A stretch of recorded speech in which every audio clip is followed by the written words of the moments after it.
नमस्कार। BA 4 semester economics और हमारा आज टॉपिक है पब्लिक फाइनेंस, राजस्व। तो हम इस लेक्चर में जानेंगे कि राजस्व का क्या अर्थ है, ये राजस्व किसे कहते हैं। तो सबसे पहले राजस्व ये जो शब्द है ये दो शब्दों से मिला है, राजनम और स्वा। राजस्व दो शब्दों से मिलकर के बना है, राजनम और स्वा, और इसका अर्थ होता है राजा का धन। राजनम प्लस स्वा जो है धन स्वा, तो इस प्रकार से इसका जो शाब्दिक अर्थ हो गया है वो हो गया राजा का धन। राजस्व का क्या अर्थ होता है?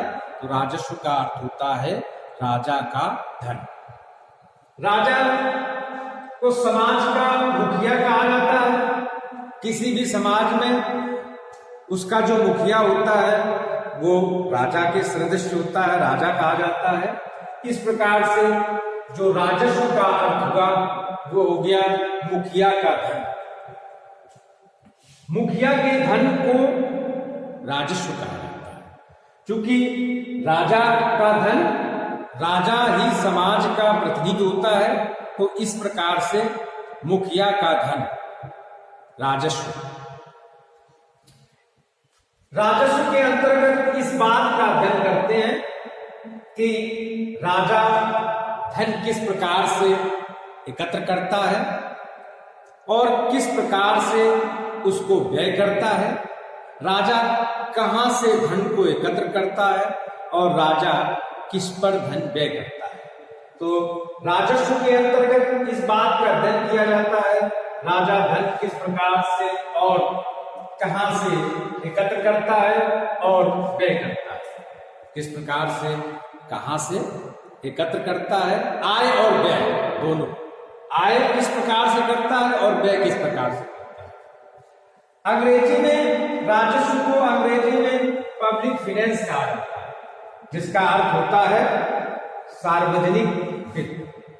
किंतु वास्तव में राजस्व के अंतर्गत हम जनता के धन का अध्ययन नहीं करते हैं कि जनता किस प्रकार से धन को एकत्र करती है, कहां से एकत्र करती है और कैसे व्यय करती है, किस प्रकार से व्यय करती है। तो हम राजस्व के अंतर्गत, पब्लिक फाइनेंस के अंतर्गत किसका अध्ययन करते हैं? जो जनता का प्रतिनिधि होता है, समाज का सर्वोच्च पदाधिकारी होता है। जनता के प्रतिनिधि मुखिया के वित्त का अध्ययन किसमें किया जाता है? राजस्व के अंतर्गत किया जाता है।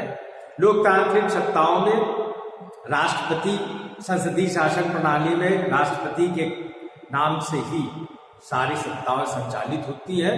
इस प्रकार से राजस्व के अंतर्गत राष्ट्रपति किस प्रकार से धन एकत्र करता है, कहां से एकत्र करता है और किस प्रकार से व्यय करता है। तो इसका एक संक्षिप्त परिभाषा राजस्व की, सार्वजनिक वित्त की एक संक्षिप्त परिभाषा जो है वो है सार्वजनिक सत्ताओं के आय व्यय।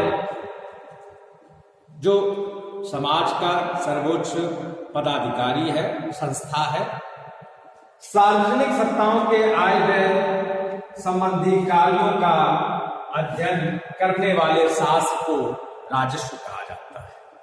राजस्व अर्थात राजा का धन।